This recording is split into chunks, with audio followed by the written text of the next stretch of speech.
Suman TV చూస్తున్న ప్రేక్షకులందరికీ కూడా నమస్కారాలు. నా పేరు భారతమ్మ. అమ్మలు అందరూ బాగున్నారా కదా?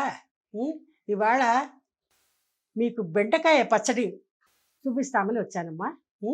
బెండకాయ పచ్చడి ఎలాగ చేయాలో బెండకాయల గురించి వివరాలు చెప్తాను. బెండకాయ పచ్చడికి కావాల్సిన పదార్థాలు: బెండకాయలు, పచ్చిమిరపకాయలు, ఎండుమిర్చి, చింతపండు, ఉప్పు, పసుపు, మెంతులు, ఆవాలు. బెండకాయ పచ్చడి ఎలా చేసుకోవాలో ఇప్పుడు చూపిస్తాను.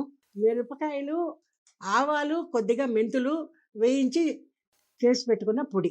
ఇది ముందుగా చేసి పెట్టుకుంటే పచ్చడి త్వరగా చేసుకోవచ్చు. ఇవాళ పచ్చడి చేయాలంటే నిన్ననే సాయంకాలమే పొడి చేసి పెట్టుకున్నా కూడా ఇదేం ఇబ్బంది లేదమ్మా. తర్వాత ఇది పొడి చాలు. ఎందుకంటే ఈ బెండకాయల్లో ఈ వేయించిన బెండకాయలతో పాటు 2 పచ్చిమిరపకాయలు కూడా వేయించుకుంటాం నూనెలో. దానివల్ల ఏమవుతుందంటే రుచి ఒక విధంగా చాలా బాగుంటుంది. ఆ పచ్చిమిరపకాయ ఈ కారము కలిస్తే బాగుంటుంది. ఇది వేస్తానమ్మా. ఇది సాల్ట్, ఉప్పు, దానికి తగినంత సాల్ట్.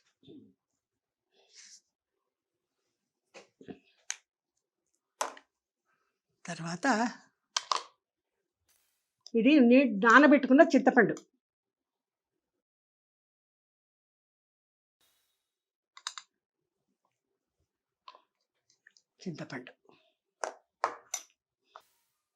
కాసింత పసుపమ్మ.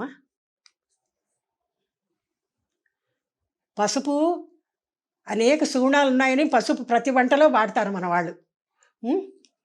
ఇది తప్పనిసరిగా వంటల్లో వాడుకుంటూ ఉంటే ఆరోగ్యానికి మంచిది. కాబట్టి పసుపు ఎందుకులే వేయకున్నా పర్వాలేదు అనుకోకూడదు. వేయాల్సిన వంటల్లో ప్రతి వంటల్లో కూడా పసుపు వేయండి అమ్మా.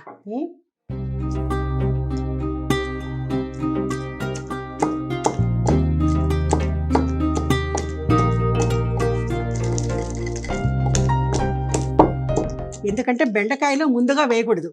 బెండకాయలు ముందుగా వేసామంటే మెత్తగా మెదిగిపోతే బాగుండదు.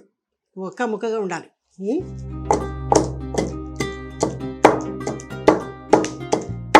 బెండకాయలు కనీసం వారంలో ఒకసారి 2 వాటినా తినాలి. ఎందుకంటే దీంట్లో బెండకాయలో విటమిన్స్ జాస్తి, పీచు గుణము ఇది. తర్వాతనేమో ఇది అసిడిటీని తగ్గిస్తుంది ఈ బెండకాయ. తర్వాత జ్వరం వచ్చిన వాళ్ళకు కూడా, జ్వరం వచ్చితే 2 బెండకాయలు కషాయంలాగా తెల్లిచ్చి ఆ బెండకాయలను తీసేసి ఆ నీళ్లను తాగితే జ్వరం కంట్రోల్ అవుతుంది. తర్వాత బెండకాయలు ఒక గ్లాసు నీళ్ళల్లో ఒక నిలువుకు చీల్చి రాత్రి వేసి పెట్టి తెల్లవారిన తర్వాత ఆ బెండకాయ తీసేసి ఆ నీళ్లు తాగితే షుగర్ కంట్రోల్కి వస్తుంది.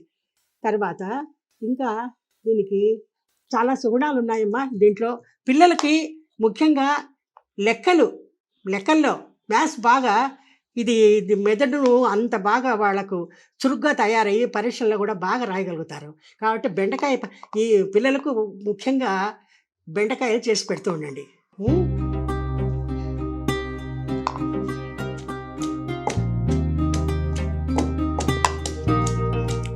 తర్వాత ఈ బెండకాయకి బ్లడ్ షుగర్ని కూడా కంట్రోల్ చేసేంత సామర్థ్యం ఉంది.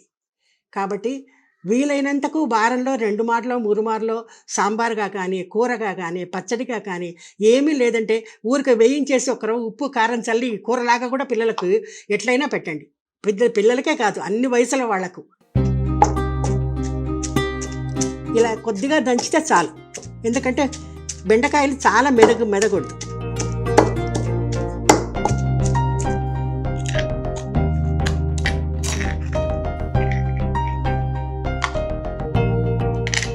నాకు మీరందరూ నేను చేస్తున్నవి చూసి అలాగే వదిలేకుండా శ్రద్ధగా చేసుకొని తిని చాలా బాగున్నాయండి, చేసుకుంటున్నందుకు నాకు చాలా సంతోషంగా ఉందమ్మా.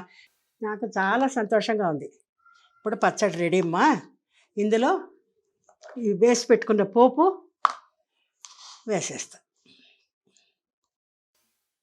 ఇందులో ముందుగా వేసి పెట్టుకున్న పోపును కొద్దిగా వేసి, అది మన ఇష్టం. పోపు ఇంకా తక్కువ వేసుకోవచ్చు, ఆయిల్ తక్కువగా వాడాలనుకున్న ఇంకా కూడా చేసుకోవచ్చు. అది వాళ్ళ ఇష్టమమ్మా. వేడి వేడి అన్నంలో బెండకాయ పచ్చడి వేసుకొని తింటే చాలా రుచిగా ఉంటుంది, ఆరోగ్యమైనది కాబట్టి తప్పనిసరిగా చేయండి అమ్మా.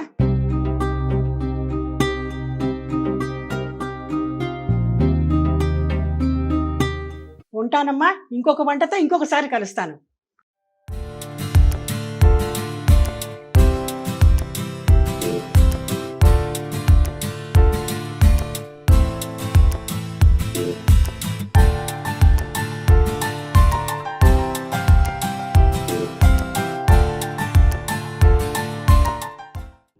ఇవాళ అనపకాయ, అనపకాయలో ఉండే విత్తనాలు లోపల గొజ్జు లాంటివి ఉండే వాటితో పచ్చడి చూపిస్తాను.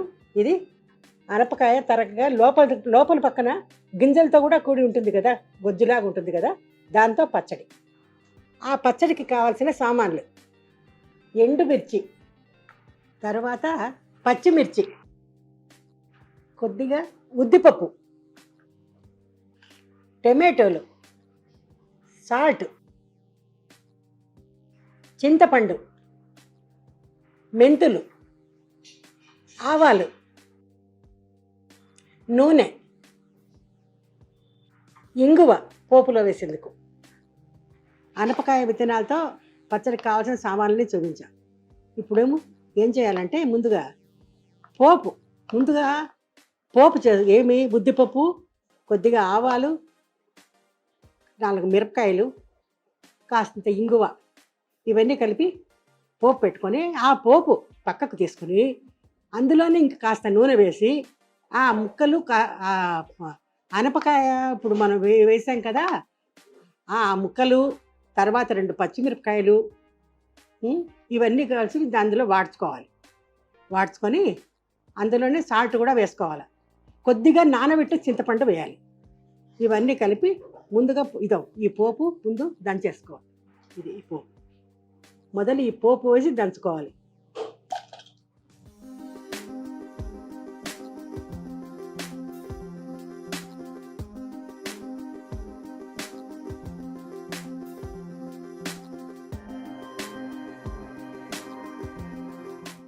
తర్వాత ఇందులో కాసింత, ఎందుకంటే ఇప్పుడు టమాటోలు, ఈ ముక్కలన్నీ, పచ్చిమిరపకాయలు అన్నీ వాడుకున్నాం కాబట్టి అందులో పులుపు ఉంటుంది కాబట్టి ఇది టేస్ట్ కోసం కొద్దిగా నానబెట్టిన కొద్దిగా చింతపండు ఇందులో వేసుకోవాలి.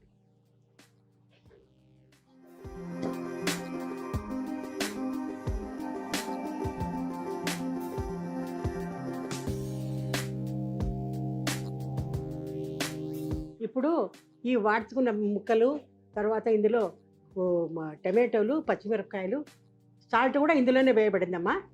ఇవన్నీ వేసి కాసేపు దంచుకోవాలి. ఈ పచ్చడి చేయడం చాలా తేలిక, చాలా త్వరగా కూడా అవుతుంది. మళ్ళీ దీనికి పోపు వేయాల్సిన అవసరం కూడా లేదమ్మా, ముందుగానే వేసేసాము, దీంట్లో వేసి దంచేసాం కదా, కాబట్టి ఇంకా ఏమి పోపులో అన్నీ వేయడం అయిందమ్మా. ఉద్దిపప్పు, ఆవాలు, మెంతులు, మిరపకాయలు, ఇంగువ కూడా కొద్దిగా అన్నీ వేసేసాము. కొద్దిగా టేస్ట్ కోసం చింతపండు వేసాము. పచ్చడి రెడీ అమ్మా. చాలా 10 నిమిషాల్లో ఈ పచ్చడి తయారు చేయొచ్చమ్మా.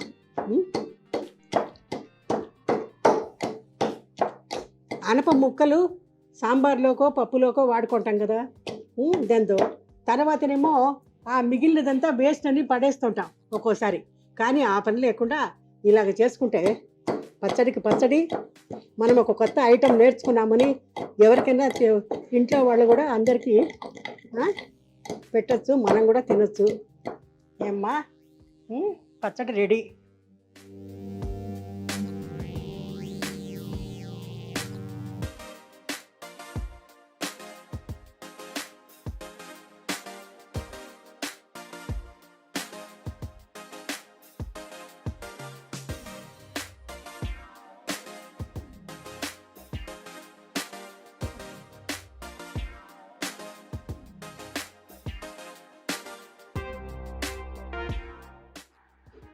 పచ్చడి రెడీ.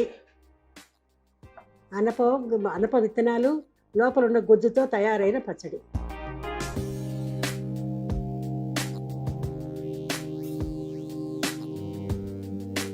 అమ్మా, ఈ అనప విత్తనాలు ఈ గొజ్జుతో చేసిన పచ్చడి చేసే విధానం చూశారు కదా.